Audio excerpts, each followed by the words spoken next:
अनंत कोटि ब्रह्मांड नायक राजधिराज जगिरा सच्चिदानंद सद्गुरु श्री श्री साईनाथ महाराज की जय। আজ আমরা পাঠ করতে চলেছি শ্রী সাই সচ্চরিত থেকে ষষ্ঠ অধ্যায়। এই ষষ্ঠ অধ্যায়ে থাকছে রামনবমীর উৎসব, মসজিদের জীর্ণতা সংস্কার, গুরুর করস্পর্শের মহিমা, চন্দন সমারোহ, উৎস এবং রামনবমীর সমন্বয়। গুরুর করস্পর্শের গুণ।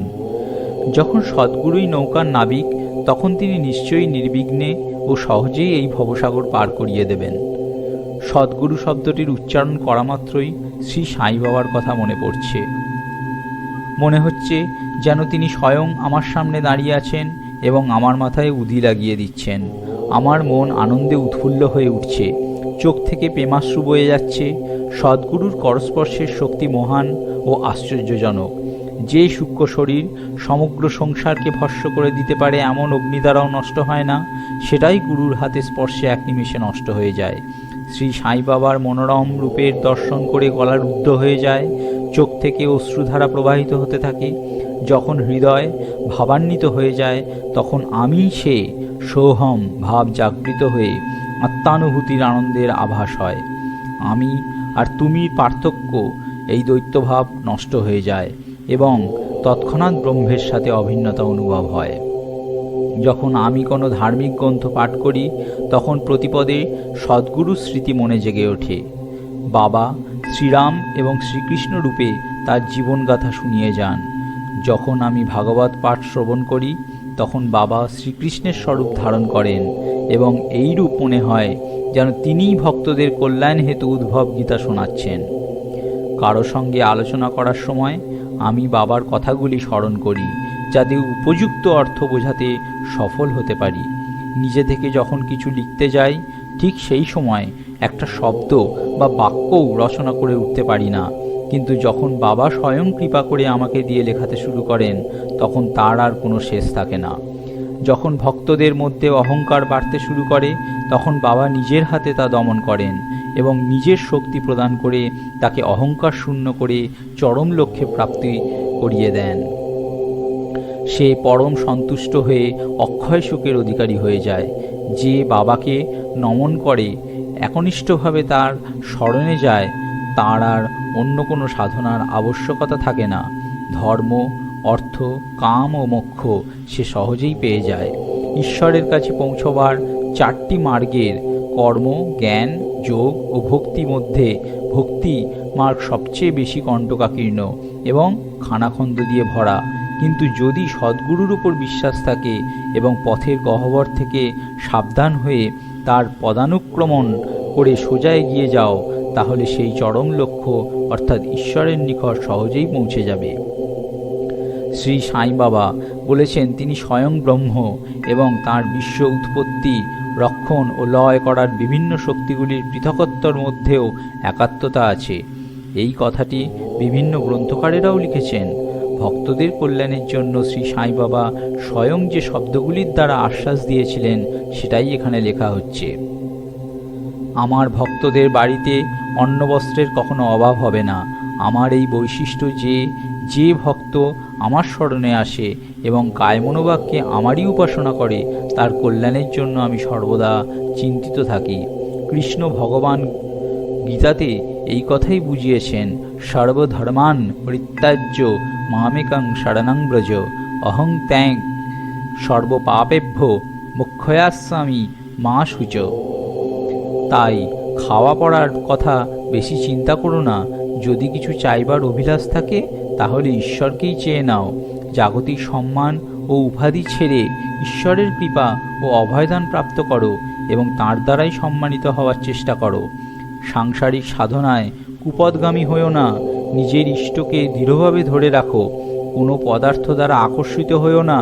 সর্বদা আমার ধ্যানেই মন নিযুক্ত রাখো, যাতে সে দেহ, সম্পত্তি ও ঐশ্বর্যের প্রতি প্রবৃত্ত না হয়। এইভাবে চিত্ত স্থির, শান্ত ও নির্ভয় হয়ে যাবে। এই ধরনের মনস্থিতি ইঙ্গিত দেয় মন সুসংগতিতে আছে। যদি মনের চঞ্চলতাই দূর না হয়, তাহলে তাকে একাগ্র করা যায় না। এরপর গ্রন্থকার শিরডিতে রামনবমী উৎসব বর্ণনা করেছেন। শিরডিতে রামনবমী খুব ঘটা করে পালন করা হয় এবং সেটি সেখানকার প্রধান উৎসব। অতএব এই উৎসবের সম্পূর্ণ বিবরণ, যেমনটি সাঁইলীলা পত্রিকার 1925 পৃষ্ঠে প্রকাশিত হয়েছিল, নিম্নে সংক্ষেপে লেখা হয়েছে। প্রারম্ভ। উপর গ্রামে শ্রী গোপালরাও গুন্ড নামে এক ইন্সপেক্টর থাকতেন এবং উনি বাবার পরম ভক্ত ছিলেন। শ্রী সাই বাবার কৃপায় উনি একটি পুত্র রত্ন প্রাপ্ত করেন। ওর 3টি স্ত্রী ছিল, কিন্তু তখনও অবধি কোনো সন্তান হয়নি।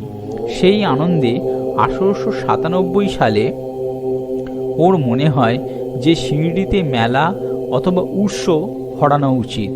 উৎস শিরডিবাসীদের নিজেদের গ্রামদেবীর চরণে শ্রদ্ধা অর্পণ করার অনুষ্ঠান।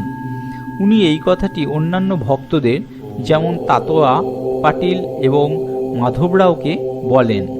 ওদের সবারই এই পরিকল্পনাটি অতি মর্মস্পর্শী মনে হয় এবং ওরা খুব শীঘ্র বাবার অনুমতি ও আশ্বাসও পেয়ে যায়। এইবার কালেক্টরের কাছে একটি প্রার্থনাপত্র পাঠানো হয়, কিন্তু তার আপত্তি করায় স্বীকৃতি পাওয়া গেল না। কিন্তু বাবা তো আগেই আশ্বাস দিয়ে দিয়েছিলেন, অতএব আবার চেষ্টা করাতে স্বীকৃতি পাওয়া গেল। বাবার আদেশ অনুসারে রামনবমীর দিন মেলা হওয়া বা উৎস ভরা স্থির হয়। পরবর্তীকালের ঘটনাগুলির দিকে দৃষ্টিপাত করলে মনে হয় যে বাবা যেন কোনো একটা বিশেষ ব্যবস্থার কথা চিন্তা করে এমন আদেশ দিয়েছিলেন, অর্থাৎ উৎস এবং রামনবমীর উৎসবের একাকীকরণ এবং হিন্দু মুসলিম একতা, এই বিশেষ ব্যবস্থাটি পূর্ণরূপে সফল হয়। প্রথম বাধা তো কোনো রকমে কাটল। এবার দ্বিতীয় সমস্যার, জলের অভাব সম্মুখীন হতে হলো। সে সময় শিরডি একটি ছোট্ট গ্রাম ছিল এবং বরাবরই সেখানে জলের সমস্যা থাকত।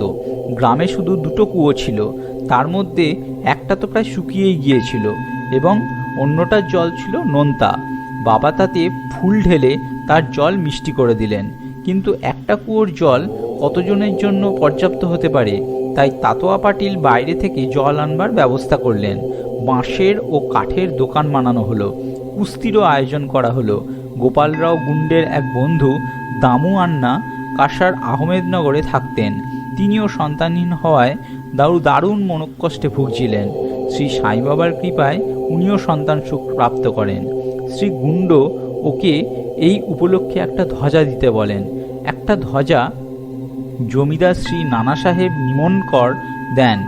এই 2টি ধ্বজা খুব ধুমধাম করে গ্রামের বাইরে মিছিল করে নিয়ে যাওয়া হলো এবং শেষে মসজিদের, যাকে বাবা দ্বারকামাই বলে ডাকতেন, কোণে লাগিয়ে দেওয়া হলো। এই সমারোহটি এখনো আগের মতোই চলছে। চন্দন সমারোহ। এই মেলাতে আরেকটি সমারোহ শুরু হয়, যেটি চন্দনোৎসব নামে প্রসিদ্ধ। এর পরিকল্পনা কুড়হলের এক মুসলমান ভক্ত শ্রী অমির শক্কর দালাল করেন।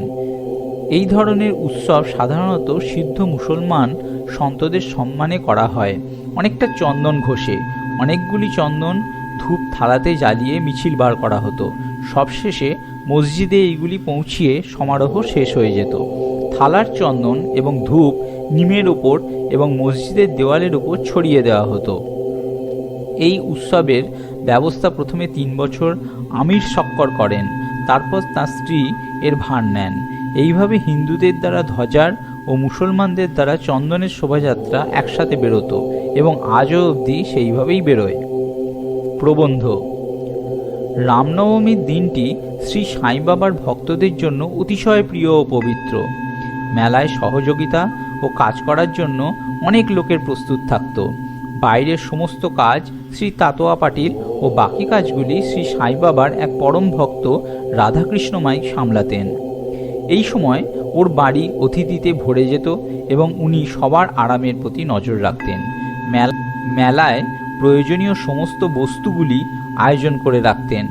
ওর আরেকটা কাজ ছিল, যেটা তিনি সানন্দে করতেন, সেটা হলো মসজিদটিকে পরিষ্কার করা ও চুন লেপা। মসজিদের মেঝে ও দেওয়াল ধুনির ধোঁয়াতে কালো হয়ে যেত। যে সময় বাবা চাউরিতে বিশ্রাম করতে যেতেন, সেই সময় রাধাকৃষ্ণমাই মসজিদ পরিষ্কার করে নিতেন। সমস্ত জিনিসগুলি ধুনি সমেত বাইরে বার করাতে হতো। পরিষ্কার ও চুনকামের কাজ হয়ে যাওয়ার পর আবার সেগুলি সাজিয়ে দিতেন। এই উৎসবের একটা প্রধান অংশ ছিল গরিবদের খাবার খাওয়ানো, বাবার খুবই প্রিয় অনুষ্ঠান। এর জন্য বৃহৎ ভোজের আয়োজন করা হতো এবং নানা রকমের মিষ্টান্ন তৈরি করা হতো। এই সব ব্যবস্থাগুলি রাধাকৃষ্ণ মাইয়ের বাড়িতে ওর তত্ত্বাবধানেই করা হতো। অনেক ধনী ভক্তরা এই কাজের নিমিত্তে আর্থিক সাহায্য প্রদান করত। উৎস ও রামনবমীর উৎসবের সমন্বয়। সব ব্যবস্থা ও কাজ এইভাবে উত্তম রূপে চলছিল ও মেলার প্রসিদ্ধি ধীরে ধীরে বাড়ছিল। 1911 সালে একটা পরিবর্তন ঘটে। এক ভক্ত শ্রীকৃষ্ণরাও যোগেশ্বর ভীষ্ম, শ্রী সাইজ গুণোপাসনার লেখক শ্রী দাদা সাহেব খাপার্ডের সঙ্গে মেলায় একদিন আগে দীক্ষিত ওয়াড়ায় এসে উঠলেন। একসময় বারান্দায় শুয়ে শুয়ে ওর একটা কথা মনে হয়। ঠিক সেই সময় কাকা মহাজনী পুজোর সামগ্রী নিয়ে মসজিদের দিকে যাচ্ছিলেন। ওদের মধ্যে কিছু আলোচনা হয় এবং এটাই বোঝা যায় যে মেলা ঠিক রামনবমীর দিনই হওয়ার মধ্যে নিশ্চয়ই কোনো রহস্য লুকিয়ে আছে। রামনবমীর দিনটি হিন্দুদের জন্য খুবই প্রিয়। এই দিন যদি রামনবমী ও উৎসব অর্থাৎ শ্রী রামের জন্মের শুরু করে দেওয়া হয় তো কেমন হয়? কাকা মহাজনীর এই পরিকল্পনাটি খুব ভালো লাগে। এখন শুধু বাকি রইল একটি হরিদাস খোঁজা, যে এই উপলক্ষে হরিকীর্তন ও ঈশ্বর গুণানুবাদ করতে পারে। এই বাধাটাও কেটে গেল যখন ভীষ্ম বললেন, আমার স্বরচিত রাম আখ্যান যাতে রাম জন্মের বর্ণনা আছে লেখা হয়ে গেছে, আমি তারই কীর্তন করব এবং তুমি হারমোনিয়াম বাজাবে। রাধাকৃষ্ণ মাই সুন্না বড়ার আদা ও চিনির মিশ্রণ প্রসাদ তৈরি করে দেবেন। এইরূপ আলোচনার পর ওই দুজনে বাবার স্বীকৃতি পাওয়ার জন্য মসজিদে গেলেন। বাবা তো অন্তর্যামী, তিনি তো সবই জানতেন যে কি কথাবার্তা হচ্ছিল। তিনি মহাজনীকে জিজ্ঞাসা করলেন, দীক্ষিত ওয়াড়াতে কী সব চলছিল? এই আকস্মিক প্রশ্ন শুনে মহাজনী একটু ঘাবড়ে দেন। বাবার কথার অভিপ্রায় না বুঝতে পারার দরুন উনি খানিকক্ষণ স্তব্ধ হয়ে দাঁড়িয়ে রইলেন। তখন বাবা ভীষ্মকে জিজ্ঞেস করলেন, কি ব্যাপার? ভীষ্ম তখন রামনবমীর উৎসবের প্রস্তাবটা বাবার সামনে রাখেন ও বাবার অনুমতির জন্য প্রার্থনা করেন। বাবাও সহর্ষে অনুমতি দিয়ে দেন। সব ভক্তরাই খুব খুশি হয় এবং রাম জন্মোৎসবের তোড়জোড় শুরু হয়ে গেল। পরের দিনই নানা রঙের পতাকা দিয়ে মসজিদ সাজিয়ে দেওয়া হলো। শ্রীমতী রাধাকৃষ্ণ মাই একটা দোলনা নিয়ে বাবার সামনে রাখিয়ে দিলেন। এরপর উৎসব শুরু হলো। ভীষ্ম কীর্তন গাইতে শুরু করেন এবং মহাজনী তার সাথে হারমোনিয়াম বাজান। ঠিক এই সময় বাবা মহাজনীকে ডেকে পাঠান। মহাজনী একটু শঙ্কিত বোধ করেন যে বাবা বোধহয় উৎসবের অনুমতি দেবেন না। কিন্তু উনি যখন বাবার কাছে গিয়ে দাঁড়ান তখন বাবা জিজ্ঞেস করেন, এসব কি? এই দোলনাটা এখানে কেন রাখা হয়েছে? মহাজনী তাকে জানান যে রামনবমীর উৎসব শুরু হয়ে গেছে এবং তাই দোলনাটা সেখানে রাখা হয়েছে। বাবা দুটো মালা নিয়ে একটা কাকাজির গলায় পরিয়ে দেন এবং অন্যটা ভীষ্মর জন্য পাঠিয়ে দেন। এবার আবার কীর্তন শুরু হয়। কীর্তন শেষ হলে শ্রী রাজারামের জয় জয়কার ধ্বনিত হয়ে ওঠে। কীর্তনের জায়গায় আবির ওড়ানো হলো। সবাই আনন্দে মত্ত ছিল। এমন সময় হঠাৎ একটা গর্জন শোনা গেল। যে সময় আবির ছোঁড়া হচ্ছিল একটু আবির বাবার চোখে অনায়াসেই চলে যায়।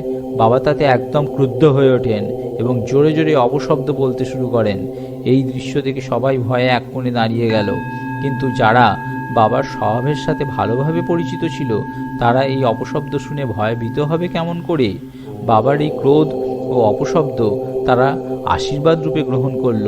তাদের মনে হলো আজ রামের জন্মদিন, অর্থাৎ রাবণের বিনাশ, অহংকার ও দুষ্ট প্রবৃত্তির রূপ রাক্ষসদের সংহার করার জন্যই বাবার ক্রোধ হওয়া স্বাভাবিক। এছাড়া তারা এও জানত যে যখনই শিরডিতে কোনো নতুন কাজ শুরু করা হতো তখন বাবা এইরকমই রেগে যেতেন। তাই তারা স্তব্ধ হয়ে দাঁড়িয়েছিল। এদিকে রাধাকৃষ্ণ মাই ভয় পাচ্ছিলেন যে বাবা রাগের চোটে দোলনাটাই না ভেঙে ফেলেন। তাই তিনি মহাজনীকে দোলনাটা সরিয়ে নিতে বললেন। কিন্তু বাবা কাকাজিকে তা করতে দিলেন না। কিছুক্ষণ পর বাবা শান্ত হন।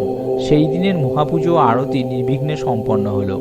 এরপর কাকা মহাজনীটি দোলনাটি সরিয়ে নেবার জন্য বাবার কাছে অনুমতি চান, কিন্তু বাবা বললেন, উৎসব এখনো শেষ হয়নি।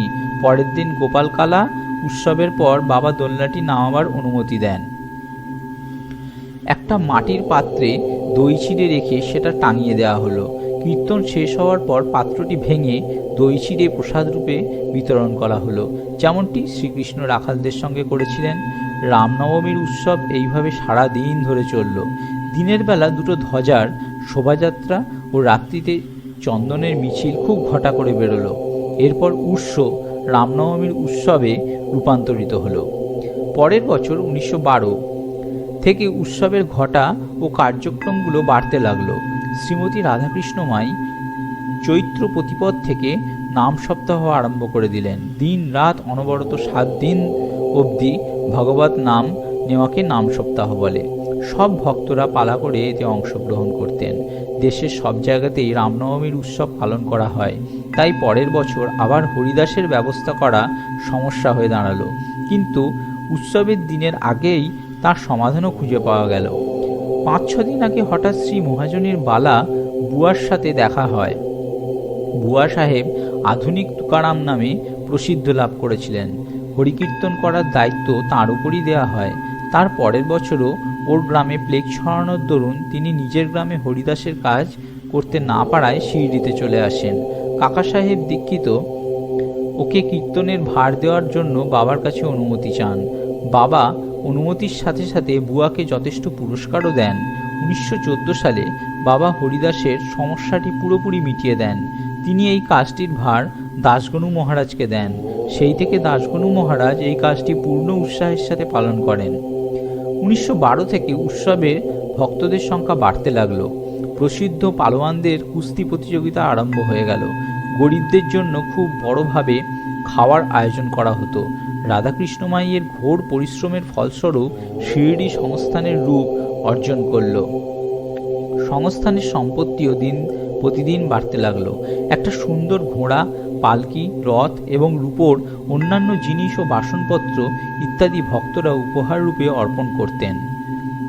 এই অবসরেও হাতিও ডাকা হতো।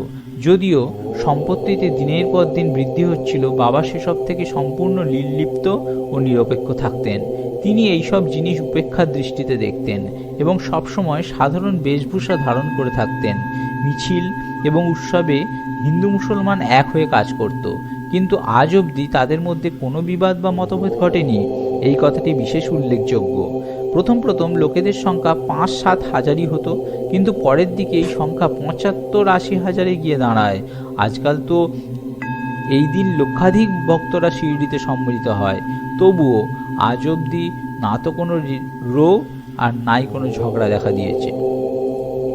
মসজিদের জীর্ণতা সংস্কার। উৎসব ভরার মেলা শুরু করার বিচারটি যেমন সর্বপ্রথম শ্রী গোপালরাও গুন্ডের মাথায় জাগে, ঠিক তেমনি মসজিদের জীর্ণতা সংস্কারের পরিকল্পনাও তার মাথাতেই আগে আসে। এই কাজের নিমিত্তে তিনি পাথর একত্রিত করান ও তার বর্গাকার করান, কিন্তু এই কাজের খ্যাতি তার ভাগ্যে লেখা ছিল না। সেটি নানা সাহেব চাঁদরকরের ভাগে পড়ে ও মেঝে বানানোর নাম কাকা সাহেব দীক্ষিত পান। প্রথমে বাবা এই কাজের জন্য অনুমতি দেননি, কিন্তু স্থানীয় ভক্ত মহালাসাপতির প্রয়াসের স্বীকৃতি পাওয়া যায় এবং এক রাত্রিরেই মেঝে তৈরি হয়ে যায়। তখনও অবধি বাবা একটা টাটের টুকরোর ওপর বসতেন। এবার এই টাটের টুকরোটি সরিয়ে সেখানে একটা ছোট গদি রাখা হলো। মসজিদের উঠোনটা খুব ছোট্ট ও অসুবিধাজনক ছিল। কাকা সাহেব দীক্ষিত সেটা বাড়িয়ে তার উপর ছাদ নির্মাণ করাতে চাইলেন। যথেষ্ট দ্রব্য, বাঁশ ইত্যাদি কিনে আনা হলো। কাজও শুরু হয়ে গেল। দিন রাত পরিশ্রম করে ভক্তরা লোহার শিকগুলি মাটিতে গাঁথল। পরের দিন চাউরি থেকে ফেরার পর বাবা সেগুলি উপড়ে ফেলে দিলেন ও ভীষণ রেগে গেলেন। তাতো আর মাথার কাপড়টা খুলে তাতে আগুন লাগিয়ে দিলেন। রাগে বাবার চোখ দুটো লাল হয়ে উঠল। কারো তার দিকে তাকাবার সাহস হচ্ছিল না। সবাই ভাবছিল এইবার কি যে হবে। ভাগজি সিন্দে বাবার এক পরম ভক্ত, যিনি কুষ্ঠরোগে ভুগছিলেন, একটু সাহস করে এগিয়ে গেলেন, কিন্তু বাবা তাকেও ধাক্কা দিয়ে পিছনে করে দিলেন। মাধবরাও এরও ওই একই দশা হলো। বাবা তার উপরে ঢিল পাটকেল ছুটতে শুরু করেন। যেই ওকে শান্ত করার চেষ্টা করতে যায় তারই ওই দশাই হয়। কিছুক্ষণ পর যখন বাবার রাগ শান্ত হয় তখন বাবা একটি দোকানদারকে ডেকে একটা জরির কাপড় কিনে নিজের হাতে তাতোয়ার মাথায় বেঁধে দেন, যেন তাকে কোনো বিশেষ সম্মান দ্বারা অলঙ্কৃত করা হলো। এই বিচিত্র ব্যবহারটি দেখে সেখানে উপস্থিত সবারই খুব আশ্চর্য লাগে। ওরা বুঝে উঠতে পারছিল না যে বাবা কোন অজ্ঞাত কারণে হঠাৎ রেগে উঠলেন, তিনি তাতোয়াকে কেনই বা মারলেন এবং কিছুক্ষণের মধ্যে রাগ কিভাবে আপনা আপনি শান্ত হয়ে গেল। বাবা প্রায় গম্ভীর ও চুপচাপ থাকতেন এবং খুবই প্রেমপূর্বক কথাবার্তা বলতেন, কিন্তু কখনো কখনো অনায়াসেই ও বিনা কারণে রেগে উঠতেন। এই ধরনের অনেক ঘটনা দেখেছি, কিন্তু আমি এটা স্থির করতে পারছি না যে তাদের মধ্যে কোনটা লিখি আর কোনটা ছাড়ি। তাই ঘটনাগুলি যেমন যেমন মনে পড়ছে সেই ক্রমানুসারে বর্ণনা করব। পরবর্তী অধ্যায়ে বাবা হিন্দু ছিলেন না মুসলমান এই বিষয়ে বিবরণ পাঠকগণ শ্রবণ করবেন। ওম আনন্দকোটি ব্রহ্মাণ্ড নায়ক রাজধিরাজ যোগীরাজ সচ্চিদানন্দ সদ্গুরু শ্রী শ্রী সাईनाथ महाराज की जय।